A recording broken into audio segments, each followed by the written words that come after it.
Razprava na posvetu je pokazala, da turizem razvijajo v pravo smer, pravi direktor zavoda.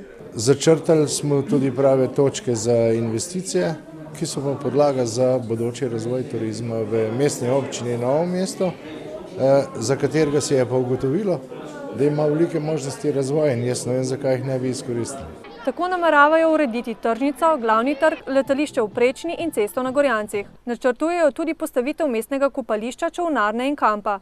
Poskrbeli bi radi tudi za nov plovbni režim na Krki in gradili na turistični ponudbi na Otocu. Posebno pozornost so na posvetu namenili tudi zaprtju glavnega trga. Ključno pri celi operaciji je seveda prometni režim. In po vsej verjetnosti glavni trg ne bo zaprt, dokler Novo mesto ne bo dobilo novega mostu. Potem pa bi to bilo in to je pa seveda podlaga za življenje v mestnem jedru. To bi bila tudi turistična atrakcija.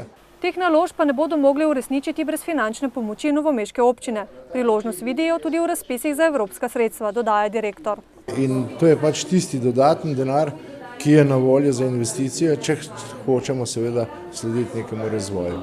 Najbolj prepoznavna turistična destinacija je sicer Otočec, kjer beležijo več kot polovico vseh turističnih nočitev v mestni občini. Obiska je manj kot pred leti, ko je bila še avtocesta, ampak poiskali smo nov tip turistov, za katere je ta destinacija na Otočcu primerna.